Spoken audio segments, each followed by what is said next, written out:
there's only 3 reasons to come to Brussels. Beer, waffles, but most importantly, chocolate. Belgium has over 300 chocolate companies, and in the center of Brussels there's a chocolate shop at every corner. Belgians are crazy for chocolate, and they make some of the best in the world. The city of Brussels is not only the capital of Belgium and Europe, but has long established itself as the world's capital for chocolate. But how did this tiny country achieve such greatness? And how is it defending this honorable title against its bigger neighbors? Well, you're about to find out. But first, let's take a look at its history.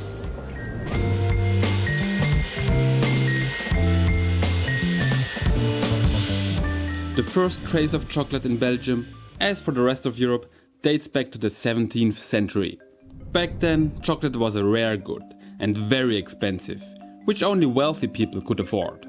Chocolate making was not considered a profession at the time, but more of a sideline for pharmacists and merchants. It was also not common to eat chocolate at all, but rather to drink it.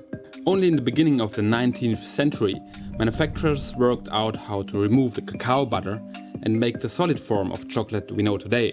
Over the next few decades, fierce competition of confectionery companies led to the development of milk chocolate in Switzerland, 1875, which was a huge success. For Belgian chocolate, 1912 was a very significant milestone. That year, Jean Neuhaus invented the praliné in Brussels. A chocolate shell with a soft center, which later became world famous. Fast forward to the present.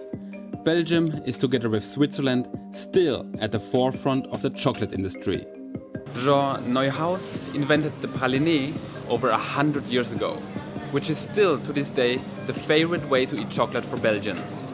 Ever since, the industry has grown exponentially. The numbers are pretty impressive. In Brussels alone, there are over 500 chocolatiers. That's about 1 chocolatier for every 2,000 people.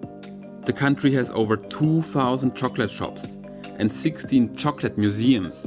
Brussels Airport is the largest seller of Belgian chocolate in the world, selling on average 2.8 kilograms of it every minute. There's even a chocolate academy where you can study the different arts of making chocolate. And let's not forget the annual chocolate festival, attracting thousands each year. Today, this tiny country with just 11 million people supplies about 11% of the world's industrial chocolate, roughly 650,000 tons a year, making it only second to Germany. Belgians have clearly a passion for chocolate.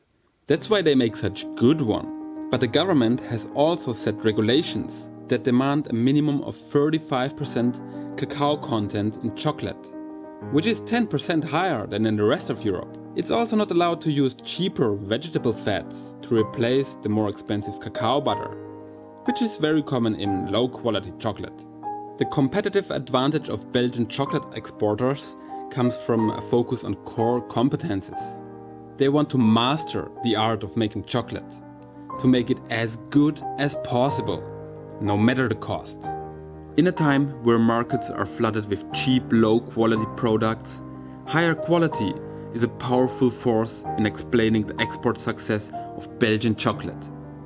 And until now, they have done a great job at defending their chocolate rule. But the market is getting more and more crowded, with new competitors coming from the east. But no matter what, Brussels will continue to be the chocolate capital of the world. It has become part of the city's spirit. There's an excellent chocolate store at every corner of the city.